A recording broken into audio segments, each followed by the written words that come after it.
Pourquoi tu appelles ton cousin en Calédonie? Or, toi, ton histoire, elle est là. Pourquoi tu appelles là-bas? Tu appelles ta famille au Congo, au Côte d'Ivoire. Qu'est-ce qu'ils vont faire? Tu dois régler ça avec le Saint-Esprit et tu parles à la personne. Amen. C'est important ce que je vous dis, frères et sœurs. Hein? C'est très important ce que je vous dis. Très important, frères et sœurs. Il faut vraiment aller vers la personne indiquée. Sinon, ça blesse.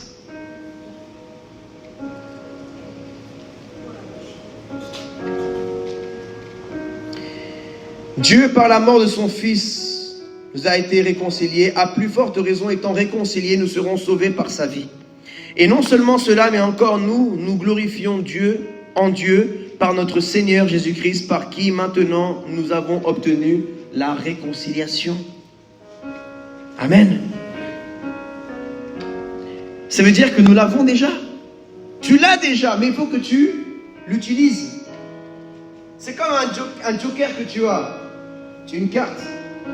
Tu as la carte gagnante, mais il faut la poser sur la table. Amen. Ne la garde pas dans ta main. Pose-la sur la table. Tu as cette carte-là qui peut te faire gagner dans ton ministère, dans ta vie spirituelle, dans ton mariage, dans ta relation avec cette personne. Pose cette carte. Le diable, il a un joker, le diable aussi. Hein. Et tu sais c'est quoi le joker du diable? C'est ton ego et ton orgueil. Il joue avec sa carte. C'est la carte qu'il a. Il a cette carte-là, c'est toi en fait qu'il a. C'est ton vieil homme. La carte que le diable a, qui peut te battre, c'est ton orgueil. Mais si toi tu joues ta carte à toi, elle est plus forte que la carte du diable. Le diable a posé sa carte sur la table. Tu la vois maintenant, tu es au courant que la carte c'est ton ego, ton orgueil, ton vieil homme, ta vieille femme, ta vieille nature. Mais ta carte à toi, c'est la parole de Dieu. Il a posé ça sur... Et toi tu le sais maintenant, le diable il a posé cette carte. Et il dit maintenant tu vas faire quoi? Tu vas garder ton orgueil. Mais comme l'orgueil il est tellement dur,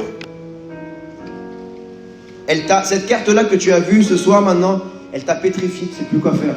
Parce que tu sais que c'est à toi de faire le premier pas. Mais ton orgueil est trop fort.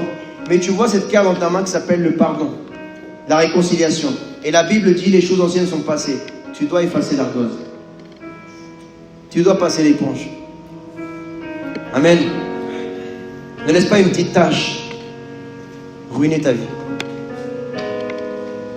Tu as quelque chose qui peut effacer toutes les taches de ton cœur, toutes les blessures. Ça marche mieux que Monsieur Propre. C'est le sang de Jésus. Ça nettoie mieux que le savon marseillais. C'est le sang de Jésus. Alléluia. Romains chapitre 11 verset 15. Car si le rejet, le quoi? Le rejet. Nous avons peur du rejet. Pourquoi parfois nous ne faisons pas le premier pas? Parce que tu as peur, tu t'inventes des films avant l'heure. Tu crois que cette personne va te remballer. Tu crois que cette personne va te rejeter. Car si leur rejet a été la réconciliation du monde, que sera leur réintégration, sinon une vie d'entre les morts? Ça veut dire quoi ça? Ça veut dire que certains ont rejeté le pardon de Dieu. Mais certains l'ont accepté, amen. Oui, peut-être à certaines personnes que tu feras le premier pas, ils vont mépriser ton humilité. Ils vont mépriser ton pardon. Ils vont mépriser ta gentillesse. Mais il y en a d'autres qui vont l'accueillir avec joie, amen. Ne fais pas payer les pots cassés à quelqu'un que tu n'as jamais donné l'opportunité. Tu as été humble avec quelqu'un qui était orgueilleux avec toi. Tu as demandé pardon, l'autre t'a remballé. Pourquoi vas-tu faire vivre cette chose à cette personne-là qui peut accepter ton pardon? Est-ce que je me suis fait comprendre? Parfois, on a eu des relations dans le passé. Ces personnes-là nous ont blessés, nous ont humiliés, nous ont détruits. Maintenant, tu as une nouvelle relation amicale, sentimentale. Et à la moindre chose, tu es dur avec cette personne. Or, cette personne, tu ne lui as pas laissé cette chance. Parce que toi, dans ta tête, dans ton subconscient, tu te dis, j'ai été bête dans ma vie trop longtemps, maintenant je ne serai plus bête. À cause de quelqu'un qui t'a détruit ta vie dans le passé, tu vas être dur et tu vas détruire la vie de quelqu'un. Parce que tu n'as pas réglé des choses dans ton cœur. Alléluia. Ne fais pas payer les pots cassés à quelqu'un qui n'a rien à voir dans l'histoire. donne l'opportunité à tout le monde. Tout le monde mérite une opportunité. Dis à ton voisin, tout le monde mérite une opportunité. Toi et moi, nous avons eu notre opportunité. Dieu nous a donné notre opportunité. Qui n'a jamais péché ici? Lève la main, c'est un gros mytho. Tu as déjà péché dans l'esprit de mensonge. On a tous péché. Est-ce que Dieu t'a donné une autre opportunité? Oui. Parce que Dieu, c'est le Dieu des opportunités. Si Dieu t'a donné des opportunités, pourquoi tu ne donnes pas d'opportunités à d'autres personnes? Toi, tu traites les gens durs. Mais est-ce que tu aimerais que Dieu te traite dur aussi, toi?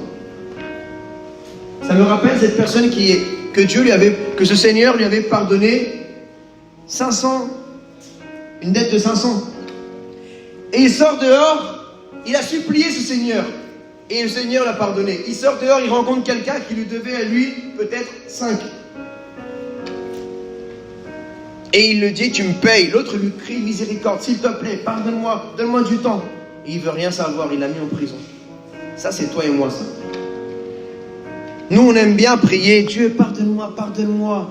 Et quand tu te sens pardonné dans ta chambre, tu dis, ah, merci Seigneur, tu m'as pardonné. Maintenant, tu revois cette personne, tu dis, et toi là, tu m'as fait ça. Tu repenses à cet homme, cette femme, tu dis, lui m'a fait ça, elle m'a fait ça. Pourtant, tu viens de te faire pardonner par le Saint-Esprit. Tu viens de te faire consoler. Tu viens de te faire restaurer par le Saint-Esprit. Mais tu veux encore te lancer dans une bataille inutile dans ton cœur. Pardonne. Fais le premier pas de réconciliation. Amen. Et je vais terminer avec un exemple. 2 personnes qui n'avaient même pas le Saint-Esprit. Genèse, chapitre 27, verset 41. Ces 2 personnes-là ont beaucoup à nous apprendre.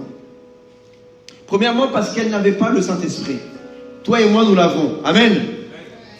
Dis avec moi, j'ai le Saint-Esprit. Le Saint-Esprit vit en moi. Mes frères et sœurs, quelle honte. Nous avons le Saint-Esprit.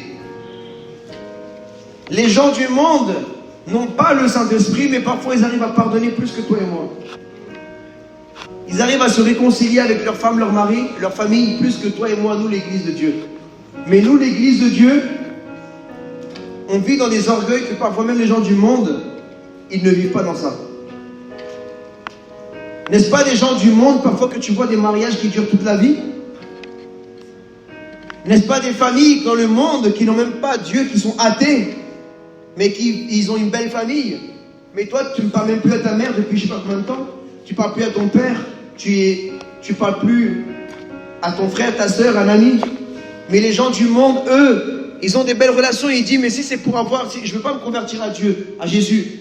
Si c'est pour vivre comme les chrétiens qui sont toujours dans des trucs bizarres, des disputes familiales, des relations, des mariages, des divorces, je ne veux pas de ça.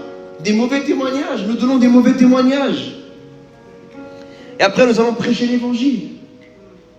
Hein? Et nous disons, ah, mais vous n'avez pas Jésus, vous êtes des athées, incirconcis, philistins.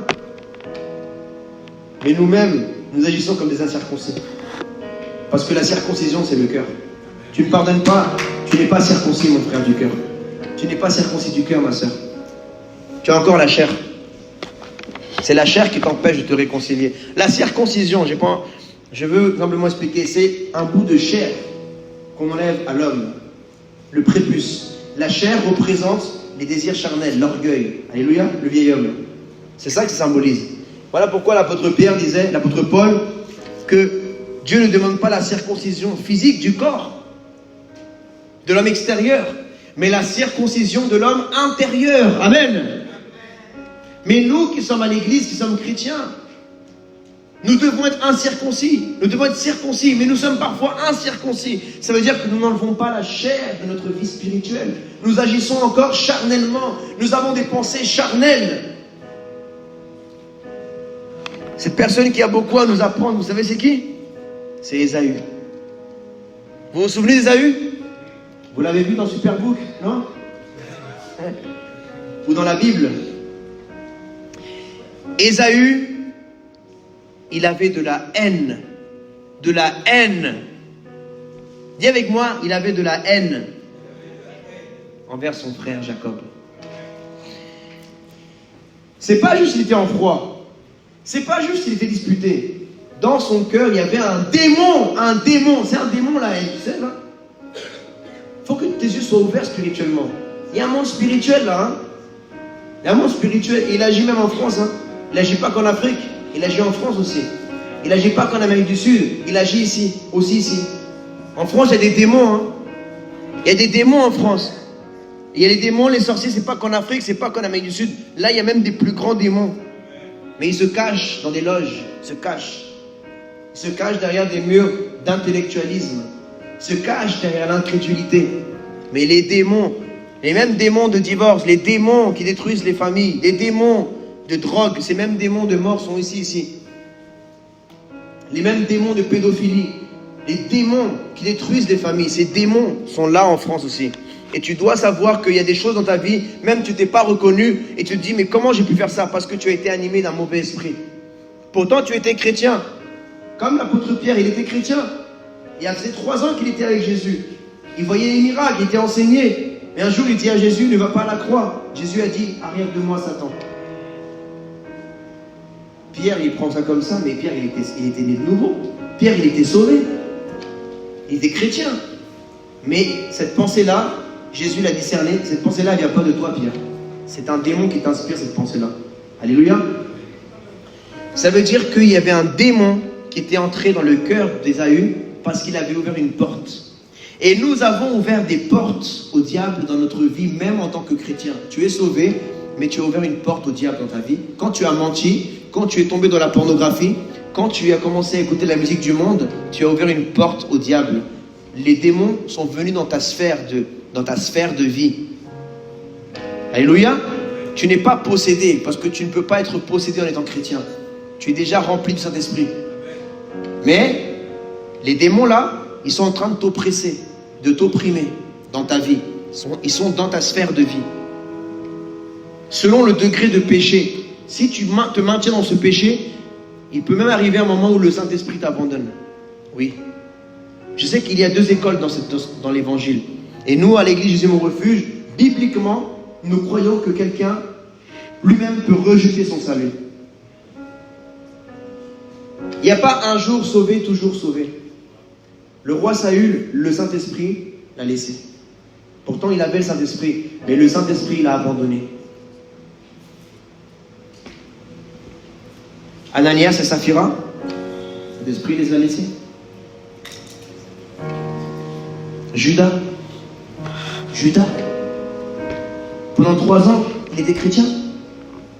S'il serait mort avant la trahison, il aurait été sauvé. Mais il y a un démon qui est venu dans sa vie. Il ne s'est pas repenti. En fait, tu ne perds pas ton salut. C'est toi qui le rejette, le salut. Personne ne perd son salut. Perdu, c'est quand tu marches dans la rue. Ah, mon portable est tombé, je l'ai perdu. Non, un salut, ça ne se perd pas. Tu ne perds pas ton salut. Tu le rejettes. Le salut, c'est comme la guérison. Personne ne le mérite.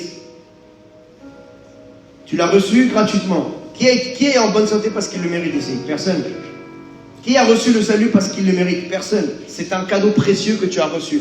Maintenant, ce cadeau-là, qui s'appelle le Saint-Esprit, c'est ça le salut. C'est le Saint-Esprit en fait. Pourquoi on dit un musulman n'est pas sauvé? Parce que le musulman, il n'a pas l'esprit de vie, il n'a pas le Saint-Esprit. Pourquoi on dit le juif n'est pas sauvé, même s'il est descendant d'Abraham? Parce qu'il n'a pas le Saint-Esprit. Celui qui rejette le Fils, il ne peut pas avoir le Saint-Esprit parce que c'est le Fils qui donne le Saint-Esprit. Alléluia. Amen. Quand tu as le Saint-Esprit, mais tu tombes dans un péché, c'est pas là que tu vas perdre ton salut. C'est quand tu persévères dans le péché. Le Saint-Esprit te donne des sonnettes d'alarme. C'est un péché, ça s'appelle la fornication, ça s'appelle l'adultère, ça s'appelle la pornographie, ça s'appelle le mensonge, ça s'appelle la rancune. Mais toi, tu te rends sourd spirituel. Et tu t'endurcis et tu continues dans ce péché. Si la mort te prend à ce moment-là, mon frère, ma soeur, je ne sais pas où tu vas aller. Hein. Il y a des gens, ils prêchent l'évangile, ils croient, ils sont sauvés, mais ils vivent dans une vie de péché. Le Saint-Esprit n'est pas en eux. Les dons sont irrévocables. Ça veut dire quoi? Ça veut dire que les dons que Dieu t'a donnés, tu les gardes, les dons. C'est pas parce que tu chantes bien, que tu joues bien l'instrument, même tu prêches bien, tu es un beau parleur. Le Saint-Esprit t'a quitté, mon frère. Le Saint-Esprit t'a quitté, ma soeur. Le roi Saül allait faire des guerres, mais le Saint-Esprit n'était plus avec lui. Il gagnait les guerres, Il gagnait les guerres. C'est un chef militaire. Il connaissait par sa nature humaine des stratégies comment gagner. Mais le Saint-Esprit l'avait quitté. Les dons sont irrévocables. Les talents sont là dans ta vie aussi. Est-ce que le Saint-Esprit est encore avec toi ou il t'a quitté parce que tu l'as rejeté? Ce n'est pas le Saint-Esprit qui a quitté Saül. C'est quand Saül a désobéi, il s'est maintenu dans un cœur dur. Il n'a rien voulu savoir, Aujourd'hui, le Saint-Esprit nous parle à tous. Mon enfant, réconcilie-toi. Ça fait trop longtemps que tu vis dans ce péché de rancune. Ça fait trop longtemps que tu vis dans ce péché de manque de pardon. Mais si tu restes dans ça, tu endurcis ton cœur. La Bible dit que le corps, l'être, le cœur, c'est le temple du Saint-Esprit, c'est la maison du Saint-Esprit. Mais si tu mets tellement de meubles, est-ce qu'il y aura encore la place pour ton invité? Tu remplis ta maison de meubles. Les meubles, ce sont les péchés. Tu mets des canapés de pornographie, tu mets des armoires de fornication, tu remplis ta maison de meubles de péché. Le Saint-Esprit, il est comme ça, il n'a plus de place. Au bout d'un moment, il y a un dernier meuble qui va entrer dans ton cœur de péché. Il devra te quitter, il devra sortir de là. Parce qu'il n'est plus le bienvenu dans ta demeure, dans ton temple. Pourtant, tu chantes, tu évangélises, tu vas faire l'institut biblique, mais dans ton cœur, tu vis dans le manque de pardon, dans la rancune. Je veux parler de ça ce soir. Pardonne. En fait, avant même que tu ailles pardonner, tu dois t'entraîner dans le lieu de secret. Tu dois déclarer le nom de cette personne, de cet homme, cette femme. Tu dois déclarer parce que c'est le monde spirituel. Je parle à ton âme, je te parle, je te pardonne mon frère. Je te pardonne ma soeur, je te pardonne papa. Je te pardonne maman. Avant même que je n'aille pardonner mon père, moi-même, j'avais déjà pardonné mon père dans le lieu secret. Ouais. Mon père, c'est un grand homme, un homme bien, il est très gentil. Mais j'avais une blessure contre mon père parce qu'il s'était séparé de ma mère quand j'avais 7 ans. Pourtant, c'était un très bon papa. Mais le diable m'a rempli dans mon cœur. Je ne comprenais pas. Et le diable me disait, ton père t'a abandonné ta mère et toi. Ton père est cherché d'autres enfants. Il est le père d'autres enfants. Ton père a fait ci. Et le diable me mentait dans mon cœur. À un moment, je n'allais plus voir mon père pendant plusieurs années parce que je disais, mon père m'a abandonné. Et je me suis rempli de ça dans mon cœur. Mais quand je me suis donné à Jésus, le Seigneur Jésus m'a parlé du pardon. Alors dans mon lieu secret, j'ai déclaré un jour, papa, je te pardonne. Dans l'esprit. Et après, je suis parti physiquement un jour, je suis parti voir mon père et je lui ai dit, papa, j'aimerais te parler de quelque chose. Je veux te pardonner. Peut-être la personne va dire, quoi, mais je veux te pardonner parce que j'avais ça dans mon cœur contre toi. Tu ne le savais même pas. Peut-être la personne ne s'en est même pas rendu compte. Mais j'avais ça contre toi. Je te demande pardon. Et je te pardonne. Alléluia. Tu dois faire ça aussi dans ta famille. Tu es chrétien, chrétienne. Va demander pardon à ta mère. Même si tu crois que tu n'as rien fait, demande pardon quand même. On ne sait jamais. On ne sait jamais. Pardonne. Mais demande pardon aussi quand même. C'est important. Demande pardon. On ne sait pas. Pardon. La nuit même que j'ai ouvert la Bible pour la première fois, je suis rentré d'une cellule de maison. Je n'avais jamais ouvert la Bible de ma vie. Et après, je vous parle d'Ésaü. J'ai pas oublié, vous inquiétez pas. Alors, j'étais allé un dimanche dans une église. On prend mon numéro, comme on fait avec vous aussi. J'étais même passé devant, on m'avait même pris la photo. Mais moi, je ne me souvenais pas de la prédication du pasteur. J'espère que vous vous en souvenez. Je rentre chez moi.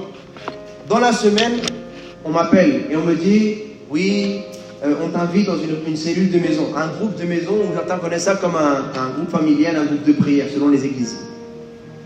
Je me rends dans ce groupe de maison parce que mon cœur avait soif de Jésus. Je me rends là, mais jusqu'à là, j'avais 19 ans, je n'avais jamais ouvert une Bible de toute ma vie. Jamais.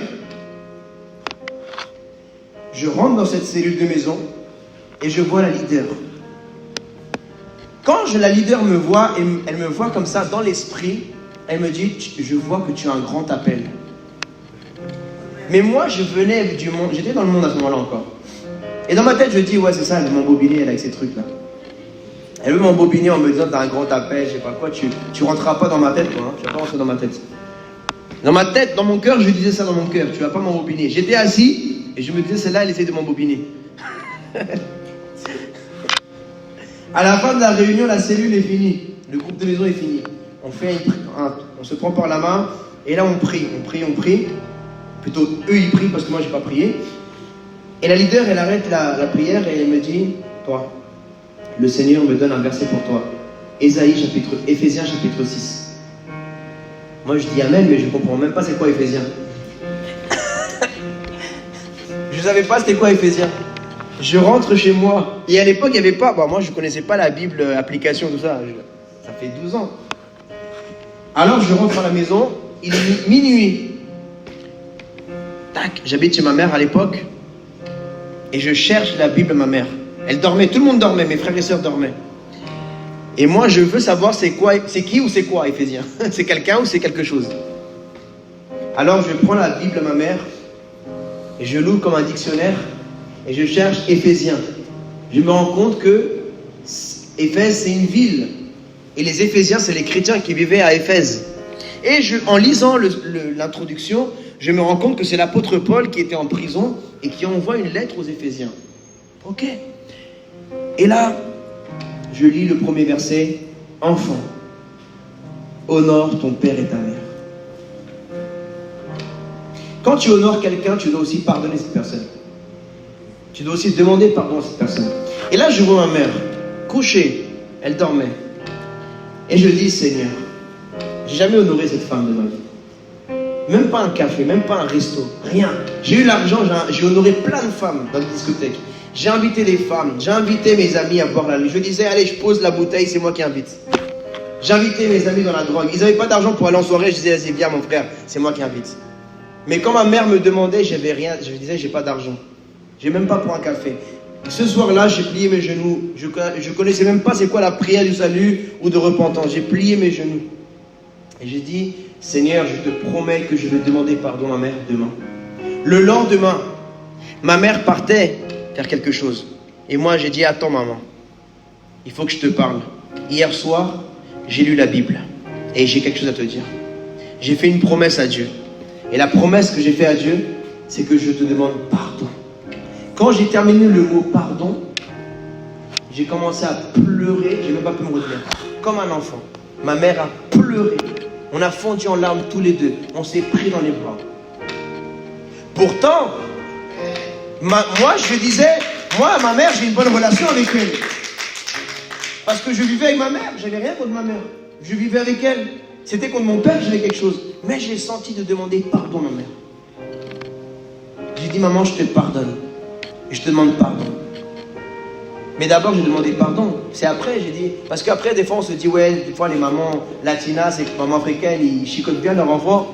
Je te pardonne pour ce coup de ceinture que tu m'as donné une fois. Ce coup de bâton, ce coup de... Non, maman, je te demande pardon. Amen. Ma mère aussi m'a demandé pardon. On s'est pris dans les bras. Alléluia. On a pleuré ensemble. Mais après, je savais qu'il fallait que j'aille vers mon père. Mais il y a l'orgueil, non? Vous savez, moi, avant, je faisais jamais de bisous à mon père. Je ne le prenais jamais dans les bras. Jamais, jamais, jamais. Jusqu'à un jour, j'ai vu un frère à moi, un ami à moi chrétien. Je suis allé chez lui et j'ai vu sa relation avec son père. Je lui ai rien dit. Même aujourd'hui, je ne sais même pas, ça fait 10 ans. Et je ne lui ai jamais dit ça, je crois. Et dans mon cœur, j'ai été touché de voir sa relation avec son père. Il s'est pris dans les bras avec son père, dans le canapé, il était couché avec son père. Et pourtant, lui, il avait 30 ans. Son père, il avait peut-être 50 ans. Mais il se prenait dans les bras. Et je disais rien, j'étais là. Mais je regardais et je disais, waouh, dans mon cœur, il a une belle relation. Il arrive à faire un câlin à son père, lui. Comment il fait un bisou à son père? Il a 30 ans.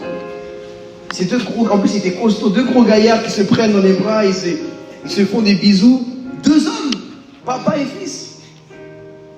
Mais je dis, mais comment il fait pour avoir cette humilité, Même le père, il prenait son fils dans les bras alors qu'il avait 30 ans, il était plus gros que lui, il était comme ça dans les bras, il faisait des bisous. Et dans mon cœur, je disais, waouh, j'aimerais trop avoir cette relation avec mon père. Mais j'arrive pas, j'ai l'orgueil, j'ai l'ego, hein. Mais un jour, j'ai fait le premier pas. Et c'est moi, je partais faire un câlin à mon père, mais mon père m'a trouvé bizarre. Lui-même, il était gêné. On était trop gênés tous les deux. Peut-être la première fois que tu vas aller faire un câlin à ta mère, tu vas être gêné. Les deux, vous allez être ok. Avec ton père, ok. Tu vas faire un bisou à ta mère, tu vas faire un bisou à ton père, mais tu dois faire cet exercice. Aujourd'hui, c'est devenu normal. Avec mon père, on se prend dans les bras. Je fais un bisou à mon père, il me fait un bisou, il me dit je t'aime, je dis je t'aime. Avant, je disais pas ça à mon père. Ça faisait bizarre de dire à mon père je t'aime, papa, je t'aime. Je n'y arrivais pas, mais je me suis entraîné. Alléluia. Tu dois t'entraîner. Même si tu n'es pas habitué à dire je t'aime à ta femme ou à ton mari, ou être romantique, exerce-toi. Amen. Tu dois le faire et ça deviendra une habitude au bout d'un moment. C'est comme le péché. La première fois que tu commets la fornication, c'est difficile la première fois que tu vas voler quelqu'un. La première fois que tu vas fumer. Il y a quelque chose qui te dit non, ne le fais pas, tu sais pas, tu as le trac, tu le fais, tu dis ah, je me sens bizarre, j'ai fait ça pour la première fois. Mais après, ça devient une habitude. Maintenant, le problème, c'est de sortir des boîtes de nuit après. La première fois que tu es parti en discothèque, tu te dis oh, pour la première fois, je suis en discothèque. Oh, des visiteurs viennent d'ailleurs. Maintenant, c'est tous les week-ends. C'est devenu une habitude. Parce que le diable, il te fait faire une habitude. Maintenant, c'est comme à l'église. La première fois que tu es allé à l'église, c'était bizarre. Tu regardais tout le monde. Tu voyais des gens crier, des gens... Encore, vous, ici, on est cool, hein. Moi, où je me suis converti, les gens vomissaient par terre. C'était vraiment... Et moi, je disais, wow, j'étais là en train de prier, j'entendais boum, par terre. C'est quoi ça? Je voyais la personne à côté de moi, elle se manifestait. Je dis, ah, c'est quoi ça? Alors que dans tout le culte, je l'avais vu normal, et tout d'un coup, elle se manifeste. Et moi, je dis, ouais, c'est quoi ça? Vous encore, ça va? Maintenant, tu vas commencer à regarder ton voisin bizarre. Tu te dirais, il ne faut pas te manifester ici, toi. Alléluia. La première fois, c'est toujours bizarre. Mais après, tu t'habitues. Habitue-toi à vivre dans la réconciliation. Habitue-toi à vivre dans le pardon. Amen. Maintenant, je vais terminer avec Ésaü. Chapitre 27, verset 41. Ésaü conçut de la haine contre Jacob, à cause de la bénédiction dont son père l'avait béni. Et Ésaü disait en son cœur, les jours du deuil de mon père vont approcher, et je tuerai Jacob. Imaginez comment le diable est entré dans le cœur de Jacob, dans le cœur d'Ésaü. Mon frère, on rapporta à Rebecca les paroles d'Ésaü, son fils aîné. Elle fit alors appeler Jacob, son fils cadet, et elle lui dit, voici Ésaü ton frère veut tirer vengeance de toi en te tuant. Point. Ça par contre, c'est le plus haut niveau de manque de pardon, c'est la vengeance. Il ne faut jamais même penser à ça, mon frère, ma soeur. Si tu es en train de penser à te venger, aujourd'hui même, repens-toi, rentre dans ta chambre et crie au Seigneur. Alléluia. Confesse ton péché même au pasteur, s'il le faut, mais jamais ne permettre de flirter avec la vengeance. Ne flirte jamais avec la vengeance. Amen. La vengeance, c'est quoi? Il m'a fait ça, je vais lui faire ça. Ça, c'est la vengeance. Et je vais lui faire pire. Je vais lui faire payer. Ne dis jamais ça. Je t'en supplie. Tu es un chrétien, tu es une chrétienne, tu es un enfant de Dieu. Alléluia. Maintenant, mon fils, écoute ma voix. Lève-toi, fuis Laban, mon frère à Charan, et reste auprès de lui quelque temps jusqu'à ce que la fureur de ton frère s'apaise, jusqu'à ce que la colère de ton frère se détourne de toi et qu'il oublie ce que tu lui as fait. Point. Alors je te ferai revenir. Pourquoi serais-je privé de vous deux en un même jour? Point d'interrogation. Vous savez, Ésaü, c'est vous et moi. Arrête de te prendre pour Jacob. Tu es Ésaü là. Tu n'es pas Jacob dans l'histoire. Tu es Ésaü. Toi tu dis, ah, cette prédication elle était pour lui, elle était pour elle. Il aurait dû être là. Elle aurait dû être là. Non, c'est toi Ésaü. Tu n'es pas Jacob. Arrête de prendre un rôle qui ne t'appartient pas. Tu es Ésaü. Dans cette histoire, c'est toi qui dois... Qu'est-ce que dit la Bible? Jusqu'à ce que la fureur de ton frère s'apaise. Ta fureur doit s'apaiser ce soir. Amen. La fureur qu'il y a dans ton cœur doit s'apaiser ce soir à la fin de cette prédication. Jusqu'à ce que la colère de ton frère se détourne de toi. La colère que tu as contre cette personne, tu dois la détourner ce soir. Genèse chapitre 33. Vous savez comment a agi Ésaü? Ésaü n'avait même pas le Saint-Esprit, mes amis. Ésaü. Et voilà ce qui s'est passé. Comment cette histoire a été finie? Ésaü 33, Genèse 33, j'ai inventé un livre, Ésaü 33. Genèse 33, verset 1. Jacob leva les yeux et regarda. En fait, Jacob, quand il retournait, il flippait. Il a même envoyé sa femme devant, ses enfants, c'est tout. Il est reparti seul. Il flippait. Il se dit, mon frère, il va me tuer, il va me dégommer. Mon frère, il va me démarrer. Il avait peur d'aller voir son frère, d'aller faire le premier pas. Et voici Ésaü arrivé avec 400 hommes. Alors là, il a commencé à dire, oh Seigneur, qu'est-ce qui se passe? Il a commencé à avoir mal au ventre et tout. Tu vois ton frère, la personne qui a quelque chose contre toi, qui voulait te tuer avec 400 hommes. Ça, c'est ta vue charnelle. Mais dans le monde spirituel, Ésaü, en fait, il venait 400 hommes pour protéger son frère Jacob. Jacob se faisait un film. Et toi, tu te fais un film dans ta tête. Toi, tu te fais un film. Mais nous, on se fait des films, les chrétiens. Toi, tu vis dans un film. Non, mais si je vais la voir, il va me remballer, il va me dire ça, il va... Mais non, pourquoi tu te fais un film? Va voir la personne, tu verras que les 400 hommes là, c'était pour toi. Alléluia.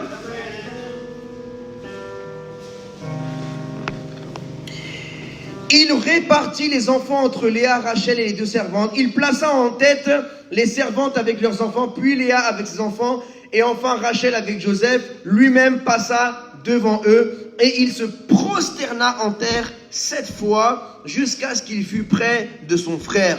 Ésaü courut à sa rencontre, il l'embrassa, se jeta à son cou, et le baisa, et ils pleurèrent ensemble. Amen. Acclame Dieu pour cette merveilleuse réconciliation qui s'est produite il y a des milliers d'années entre deux frères. Ésaü qui voulait tuer son frère plusieurs années auparavant, à peu près 10 chapitres en arrière. Ésaü disait, lui là, je vais le tuer, frère ou pas, je vais le tuer. 10 chapitres plus tard, 5 chapitres plus tard, nous voyons le même Ésaü qui a vécu des choses avec Dieu. Il a vécu le pardon, il a été guéri, il a été restauré. Amen. Et il voit Jacob de loin. Il ne veut plus le tuer, mais il veut pleurer dans les bras. Il est reconnaissant d'avoir ce frère dans sa vie. Amen. Mais qu'a fait Jacob? Il a fait une preuve d'humilité. Jacob, il s'est agenouillé 7 fois. Il se prosterna. Je ne te dis pas de t'agenouiller devant cette personne, mais je te demande, au nom de Dieu, de faire un signe d'humilité, de faire un acte d'humilité. Alléluia. Apprends à baisser la tête. Apprends à baisser la tête. Oui, Dieu te le demande parce à celui qui donne plus, il en demande plus. J'invite le groupe de louanges, s'il vous plaît. Levons-nous, s'il vous plaît, frères et sœurs. Mes frères et sœurs, ce soir, nous allons tous venir devant, s'il vous plaît. Parce que je crois que ce message nous concerne tous. Et avant de baisser la tête devant un homme ou une femme, nous allons baisser la tête devant Dieu. Si peut-être tu étais un peu éloigné de Dieu, mais ce soir tu veux te réconcilier avec le Saint-Esprit. Tu étais ennemi de Dieu à travers un péché que tu commettais dernièrement. Toi seul, tu sais de quoi Dieu est en train de te parler ce soir. Avancez-vous. Viens prendre des forces ici à l'église pour faire ce que tu as à faire cette semaine. Agenouille-toi devant Dieu.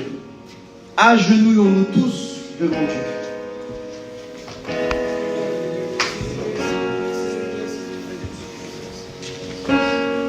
Apprends à baisser la tête dans la vie devant les personnes qui valent la peine. Et Dieu vaut la peine. Amen. En fait, tout le monde vaut la peine parce que Jésus a versé son sang pour tout le monde. Car tout le monde vaut la peine que Jésus-Christ donne sa vie à la croix pour lui. Si Jésus a baissé la tête à la croix, qui es-tu? Es-tu plus grand que Jésus? Mon frère, ma sœur, mon cœur, baisse la tête devant Dieu et commence à parler au Seigneur. Commence à lui demander pardon pour tes péchés. Dis-lui, Seigneur, j'ai été ton ennemi. À travers ce péché que j'ai commis, je me suis rendu ton ennemi. Je mentais, j'écoutais la musique du monde, j'allais en discothèque, je buvais l'alcool, je fumais, j'ai menti, j'ai regardé la pornographie, Seigneur, je me suis rendu ton ennemi. J'ai commis la fornication, Seigneur. J'ai pas passé à l'acte, mais j'ai fait les préliminaires, Seigneur, j'ai péché. Et ce soir, je veux me repentir, je fais le premier pas vers toi, Seigneur. Je t'en supplie. Pardonne-moi, Seigneur. Oui, commence à parler au Seigneur. Ferme tes yeux. Dis-lui, je me réconcilie avec toi, Seigneur. Je te demande pardon. Tu es la plus belle chose qui m'est arrivée dans ma vie, Seigneur. Tu m'as sauvé de l'enfer. Tu m'as changé ma vie. Tu as fait de moi quelqu'un de meilleur, Seigneur. J'appelle ta sainteté dans ma vie, Seigneur. J'appelle ton Saint-Esprit. Je t'en supplie. Ne m'abandonne pas, Saint-Esprit. Je t'en supplie.